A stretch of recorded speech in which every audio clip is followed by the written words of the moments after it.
तो ये सिर्फ और सिर्फ अगर मुसलमान ऐसे करता है तो फिर इस्लाम धर्म के बारे में ये कहते हैं कि इस्लाम धर्म आतंक को सपोर्ट करता है। कुरान में ऐसी आयतें हैं कि जो कहती हैं आतंक को सपोर्ट करती हैं। अस्सलाम वालेकुम वरहमतुल्लाहि वबरकातुहू।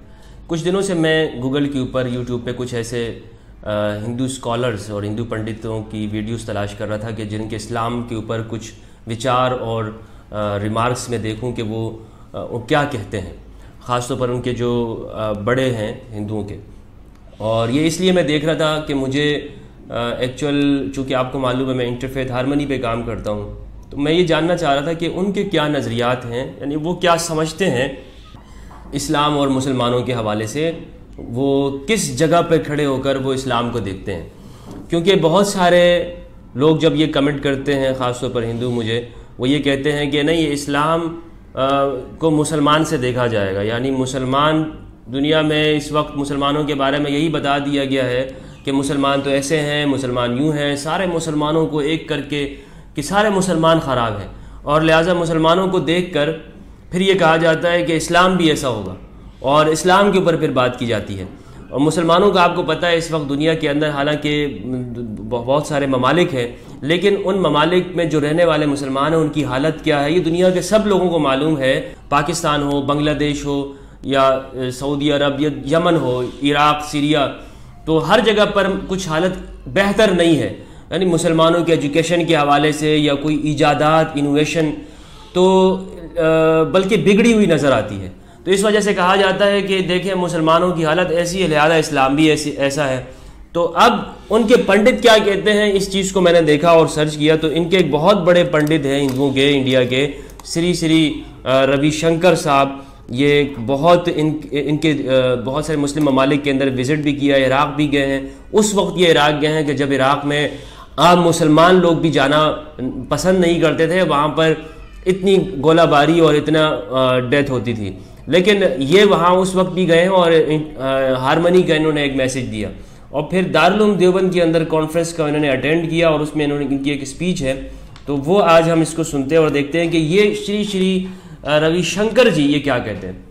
श्री रविशंकर जी, अगर आप मेरी वीडियो को देख रहे हैं तो मैं आपसे गुजारिश करूँगा कि आपने जो विचार दिए हैं, जो आपने बातें कही हैं इस्लाम के बारे में, एक तो मैं आपका थैंक्स करता हूँ, आपका शुक्रिया अदा करता हूँ। दूसरा, मैं आपसे ये गुजारिश करता हूँ कि इस वक्त जो पूरी दुनिया के अंदर हिंदू मुस्लिम और इस्लामोफोबिया है, या ये बताया जाता है कि मुसलमान वो दूसरे कौमों के साथ रह नहीं सकते, मुसलमानों जहाँ भी रहेंगे वो दूसरी कौमों को नुकसान देंगे, हाँ क्रिश्चियन हो या जूस हो या हिंदूस या बुद्धिस्ट, और उनके साथ मुसलमान अच्छे से नहीं रह सकते हैं। आपको एक वक्त दोबारा से वही कोशिशों के लिए मैं आपको दावत दूंगा, इनवाइट करूंगा कि आप दोबारा से उन कोशिशों को शुरू करें।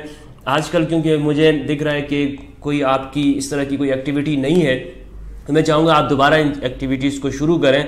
और आप क्योंकि आपकी दुनिया के अंदर लाखों फॉलोअर्स हैं, और आप अगर एक बात करेंगे तो वो जल्दी लोग उस चीज़ को समझेंगे। तो अभी रिसेंटली जो कुछ हो रहा है और फिर बांग्लादेश के अंदर जो कुछ हुआ, उस पर मैं चाहूँगा कि आप एक बिल्कुल वाज़े अपना एक मौक़िफ़ दें और मुस्लिम लोगों को भी आप इकट्ठा करें और हिंदुओं के पास भी जाए, और ख़ास तौर पर हिंदुओं के वो पंडित जो ऐसी बातें करते हैं कि जिसकी वजह से आम हिंदू मुसलमान को दुश्मन समझ रहा है। तो आप मैं सबसे कहूँगा कि यानी मुस्लिम लोगों से भी मैं ये गुजारिश करूँगा कि जो बड़े स्कॉलर्स हैं, लेकिन आपको इसलिए मैं कह रहा हूँ कि आपकी ये वीडियो मैंने देखी और इस वीडियो को मैं लोगों के साथ शेयर भी करना चाहूँगा और इसके ऊपर मैं कमेंट्स भी दूंगा। तो ये दारुल उलूम देवबंद के अंदर है। हमारे बीच में मौजूद हैं आज के हमारे चीफ गेस्ट, इस प्रोग्राम के मेहमान खुसूसी जनाब श्री रविशंकर साहब। मैं उम्मीद करूंगा आप लोग जोरदार इस्तकबाल करेंगे।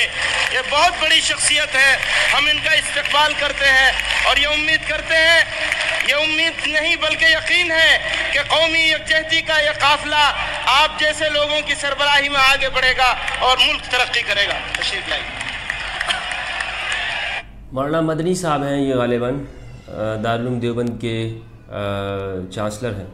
तो ये इन्होंने कहा कि हमें यकीन है कि कौमी यकजहती यानी हिंदुस्तान के अंदर, लेकिन मैं ये कहूँगा कि अभी इस वक्त ज़रूरत है पूरे वर्ल्ड के लिए और ग्लोबल के लिए कि जो मुख्तलिफ रिलीजन्स हैं या कम्युनिटीज़ हैं या सोच रखने वाले मज़ाहिब रिलीजन्स के लोग हैं, वो आपस में एक इंटरनेशनल सतह के ऊपर ऐसी एक कमेटी बनाएं कि वहाँ पर लोग आपस में कनेक्ट हों और दुनिया भर के अंदर वो आपस में इस तरह से मिल जाए, एक ऐसा नेटवर्क हो। और ये ग्लोबल सतह के ऊपर होना चाहिए, यानी कौमी सतह के ऊपर ऐसे इंटरफेथ हारमनी के पीस के नाम से NGOs तो ये काम करती है, लेकिन ग्लोबल के तौर पर रिलीजन के नाम से जो किसी गवर्नमेंट के उसके अंडर ना हो, बल्कि वो आम लोग उसको मिल के बनाएं और ये जो बड़े हैं हर मज़हब के वो इस चीज़ को ऑन करें, ताकि जब भी इस तरह की कोई बात हो तो ये इस पर अपना एक वाज़े क्लियर स्टेटमेंट दें। और जो दंगे और फसाद जो मज़हब के नाम पर होना चाहते हैं और लोग चाहते हैं कि वो दंगे और फसाद मज़हब के नाम पे शुरू कर देते हैं, छोटी सी बात देखते हैं और उस पर जो है वो मार कुटाई हो जाती है, लड़ना शुरू कर देते हैं, नारे लग जाते हैं, प्रोटेस्ट हो जाते हैं और दुनिया भर के अंदर एक दूसरे पर नफ़रत की भावनाएं और नफ़रत के विचार वो शुरू हो जाते हैं। तो इसके लिए मैं ये इनसे कहूँगा कि अभी ज़रूरत है ग्लोबल सतह के ऊपर इंटरनेशनल तौर पर ये काम करने की। ओम शांति शांति शांति, खुदा हाफिज़। अच्छा, श्री श्री रविशंकर जी ने शुरू में कहा ओम शांति शांति, यानी ओम जो हिंदुओं का एक पवित्र और बड़ा लफ्ज़ है, जिस तरह हमारे यहाँ बिस्मिल्लाह है, अल्लाह का नाम है, और फिर शांति शांति यानी अमन अमन, और दूसरा फिर उन्होंने खुदा हाफिज़ का। तो श्री श्री रविशंकर जी शुरू में जब भी मुस्लिम मिलते हैं तो हम अस्सलामु अलैकुम कहते हैं, यानी आपके ऊपर पीस हो। खुदा हाफिज़ हम लास्ट में कहते हैं। खैर, लेकिन मैं ये आपको कुछ ठीक नहीं कर रहा हूँ, बल्कि मैं आपके सामने एक सही बात रख रहा हूँ। मुझे बहुत हर्ष हो रहा है इस दिन का। मैं कितने महीनों से, सालों से इंतज़ार कर रहा था। इस तरह के हम एक जो वातावरण बन गया है दुनिया में, जिसमें आतंकवाद को खास मुस्लिम कौम के साथ जोड़ दिया जा रहा है, इस बात को हमें अलग करना है। और आज मैं बहुत खुश हूँ। और श्री श्री रविशंकर जी कह रहे हैं कि आतंक यानी टेररिज्म, दहशतगर्दी को मुस्लिम कौम के साथ जोड़ दिया है। यानी दूसरा बंदा चाहे मस्जिद में दाखिल होकर वो फेसबुक लाइव चलाकर सब के ऊपर फायर खोल ले, ब्रस्ट मार दे और आम नमाजियों को ख़त्म कर दे, और या एक पूरे मुल्क को ही मार दिया जाए, 20 लाख अफ़गानियों को या कई लाख इराकियों को मार दिया गया, और बाद में सिर्फ एक लफ्ज़ ये कह दिया जाए कि सॉरी, हमसे गलती हुई, वहाँ हमारी तहक़ीक़ात ठीक नहीं थी, तो उन्हें किस खाते में रखेंगे? क्या उन्हें भी, या यूँ कहा जाए कि अब हमने सलीबी जंगें शुरू कर दी हैं क्रॉस के नाम के ऊपर, तो क्या हम उन लोगों को कि जो लाखों लोग को मार देते हैं उन्हें क्रिश्चियनिटी के साथ जोड़ सकते हैं? दुनिया उन्हें क्यों नहीं जोड़ती? तो ये सिर्फ़ और सिर्फ अगर मुसलमान ऐसे करता है तो फिर इस्लाम धर्म के बारे में ये कहते हैं कि इस्लाम धर्म आतंक को सपोर्ट करता है। कुरान में ऐसी आयतें हैं कि जो कहती हैं आतंक को सपोर्ट करती हैं। तो श्री शंकर जी कह रहे हैं कि ये आज बहुत गलत ऐसा हो रहा है कि उसे इस्लाम धर्म के साथ या पूरी एक कौम को, पूरी नेशन को ये कह दिया जाता है कि ये एक सारी कौम ऐसी है। हालांकि आप देखिए, अगर वो कौम दुनिया में अच्छाई कर रही है, वो लोगों के गरीबों की मदद करती है, अच्छाई भी तो होगी ना। कोई कौम 5 उंगलियां बराबर नहीं होती, लेकिन पूरी कौम के बारे में ये कह दिया जाता है कि सारे मुसलमान खराब है। दुनिया में जितने भी मुसलमान हैं वो सारे ऐसे हैं, वो सारे ऐसे। आप सबको प्रणाम करता हूँ। यहाँ जितने बड़े बड़े हमारे उलिमा लोग बैठे हैं, स्वामी अग्निवेश जी हैं, यहाँ के चीफ मिनिस्टर साहब बैठे हैं, कि आज हम ये जो एक गलत फहमी फैल गई है उसका मुकाबला करने के लिए सब जुड़ करके एक आवाज से आगे बढ़ेंगे। बिल्कुल आगे बढ़ेंगे। आप कोशिश शुरू कीजिए, हम सब आपके साथ हैं।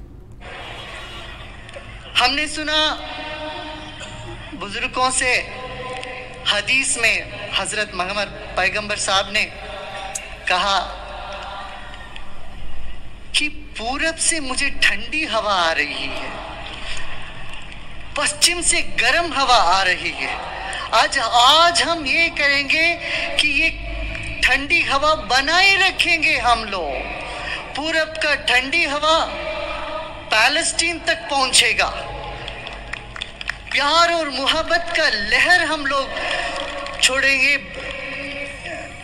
पूरी दुनिया में।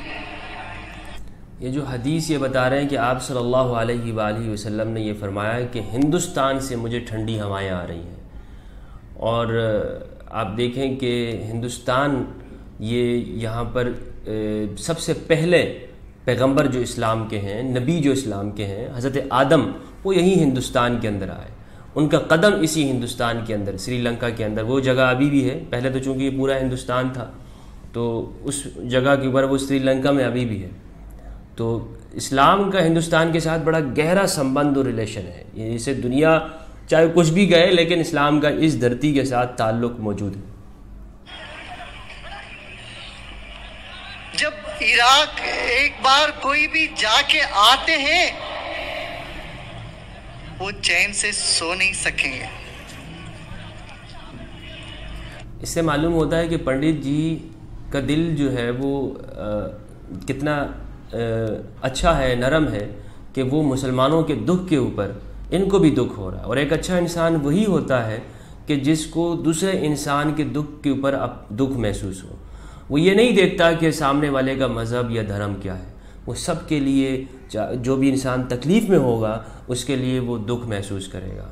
अगर मेरा पड़ोसी वो दुख में हो, वो हिंदू है, मुझे उसके दुख में उसके साथ शामिल होना होगा। अगर मेरा पड़ोसी वो कोई और कौम का, तब भी होना होगा। तो अगर एक हिंदू है, उसे भी ये सोच रखनी चाहिए। इतना दर्द उठता है किसी भी या दर्द न उठे तो वो इंसान नहीं है। बिल्कुल सही बात कह रहे हैं। 7 लाख महिलाएं विधवा हुई है। क्या कौम, कोई कम जुल्म नहीं हुआ वहाँ पर, बहुत जुल्म हुआ है। आप उस तारीख़ को पढ़ें, उस वक्त को पढ़ें, तो किस तरह से पूरी की पूरी बस्तियाँ ख़त्म कर दी गई, खंडर बना दिया गया पूरे के पूरे शहर को। तो उसे हम कह सकते हैं कि ये जो क्रिश्चियन हैं, इन लोगों ने मुसलमानों के ऊपर इस तरह किया और क्रिश्चियन दहशतगर्द हैं, क्रिश्चियनिटी दहशत का मज़हब है, कह सकते हैं? क्या यूरोप वालों को कोई कहता है? क्या एक शानदार शहर था, आज पूरा विनाश में हो गया। जब मैं गया वहां पर, मुझे कहा गया कि यहाँ बहुत बम फटकती रोज, आप मत जाइए। मैं लंदन गया था, वहां तो लोगों ने हमको बोला आप जाओ मत इराक। मैंने कहा नहीं, मैं जाऊंगा। मैं ये मानने वाला हूँ वसुधैव कुटुंबकम, सारी दुनिया मेरा अपना परिवार है, सब मेरे अपने हैं। यहाँ मोहब्बत करने के लिए फुर्सत नहीं। कहा लोग दहशतगर्दी में लग गए, नफरत में लग गए। जीवन इतना छोटा है, क्षणिक है। तो हम गए वहां, फिर वहां की सरकार ने हमको 12 गाड़ी दी हमारे सिक्योरिटी के लिए, 2 टैंकर आगे पीछे। 2 घंटे, आधा घंटे जाने के दूरी 2 घंटे में पूरा होता था। मैं नजफ भी गया, वहां से लोगों ने कहा मत जाओ। वहां का सरकार कह रही थी ग्रीन जोन में यहाँ पर तकलीफ होती है, यहाँ पर बम फूटती है, आप कैसे जा। मैंने कहा नहीं, मुझे यहाँ ये सियासत के किले में नहीं रहना है, मुझे आम जनता के बीच में जाना है। मुसलमान मेरे भाई हैं और वो मुझे प्यार करते हैं, मैं उनके बीच में रहूंगा, बीच में जाऊंगा।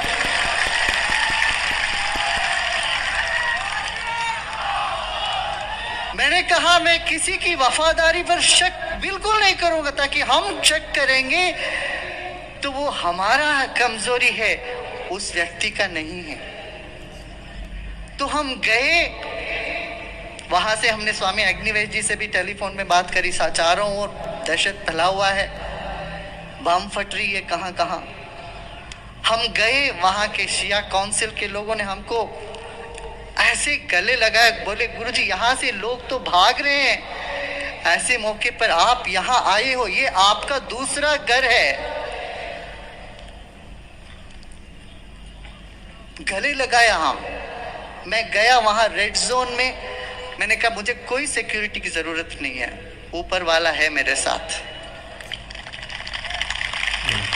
जैसे आपने बताया, ऊपर वाले से जो भरोसा रखता है, विश्वास करता है, उस एक नूर को अपना मानता है, उससे जुड़ जाता है, फिर हमारा देश का जो कहावत है, सत्यमेव जयते, सत्य का जीत जरूर होएगा। ये एक नूर की जो बात कर रहे हैं, ये बिल्कुल आप यूँ समझे कि मुसलमान हो या हिंदू हो या कोई भी मज़हब वाला हो, वो सब एक ही नूर को मानते हैं और वो एक ही नूर है। अब उसका नाम अलग कर दें, उसका नाम ज़बान के फ़र्क की वजह से, जोग्राफिया के फ़र्क और अंतर की वजह से वो अलग हो सकता है। कोई ईश्वर कह रहा है, कोई गॉड कह रहा है, कोई भगवान कह देता है, लेकिन कोई अल्लाह कह रहा है। तो ये नाम जो है उस ज़बान के फ़र्क की वजह से, लेकिन नूर सब एक ही है, जो हर एक के दिल में पहुंच रहा है, जो हर एक की बॉडी में जा रहा है, जो पूरे संसार में है, वो नूर एक है। तो उस नूर को जब दुनिया एक समझ रही है, तो हम ज़बान के फ़र्क की वजह से फिर कोई अंतर या इख्तिलाफ क्यों रखते हैं? तो हम गए, वहाँ लोगों से बातचीत करी, हमने कहा भाई शिया सुन्नी एक हो जाओ, लड़ना नहीं। बड़ी बात कर रहे हैं, बहुत बड़ी बात। यानी ये मुसलमानों को जो शिया सुन्नी आपस में लड़ते हैं और इख्तिलाफ होता है, जैसे इराक़ के अंदर लाखों लोग, वो शियों को भी मारा गया, सुन्नियों को भी, और आपस में लड़े शिया सुन्नी और पूरी दुनिया के अंदर। तो ये एक यूनिटी की बात मुसलमानों को कर रहे हैं। तो होना तो ये चाहिए था कि कोई मुस्लिम स्कॉलर ये बात करे, और बहुत सारे मुस्लिम स्कॉलर ये करते भी हैं, मगर बहुत कम हैं ऐसे लोग। तो श्री रविशंकर जी ये बात कर रहे हैं मुसलमानों से कि मुसलमानों एक हो जाओ, और आगे वीडियो में कहते हैं कि मुसलमान शिया सुन्नी दो आंखें हैं, दोनों में नूर है, दोनों एक हो जाओ, दोनों एक दूसरे से गले लगा लो। और फिर उन्होंने इराक़ के अंदर कुछ ऐसी जगहों पर शिया सुन्नी को एक भी किया। तो ये इस तरह के जो काम है मेरे भाइयों, मैं बिल्कुल इसको अप्रिशिएट करूँगा। पंडित जी, मैं आपको सलाम पेश करता हूँ, सल्यूट करता हूँ, लेकिन आजकल आप कहाँ पर हैं? आजकल आप दिख नहीं रहे हैं। मैं चाहूँगा कि आजकल भी आप इस तरह से मिलाने का काम ये शुरू करें। और मैंने आपकी कुछ जब गूगल किया तो मौलाना सलमान नदवी साहब हफिज़हुल्लाह, उनके साथ भी आपकी इमेजेस मौजूद हैं। बहुत सारे मुस्लिम स्कॉलर्स, नजफ़ अशरफ इराक़ के अंदर आप गए हैं, रोज़ा इमाम अली अलैहिस्सलाम के ऊपर, इमाम हुसैन के मज़ार के ऊपर। तो एक मालूम ये होता है कि आपकी एक रूह ऐसी है कि जो अमन के लिए काम करना चाहती है, लोगों को मिलाना चाहते हैं। तो बिल्कुल आप इस काम को जारी रखिए और बल्कि तेज़ कर दीजिए।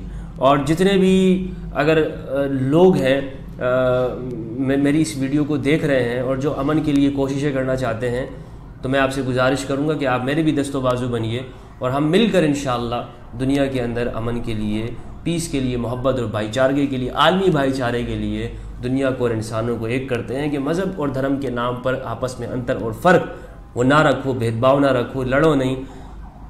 आपका जो अकीदा है वो आपके लिए है, आपका जो नज़रिया है वो आपके लिए है। सब इंसान एक हैं, सब इंसान आपस में भाई भाई हैं। वस्सलामु अलैकुम वरहमतुल्लाहि वबरकातुहू।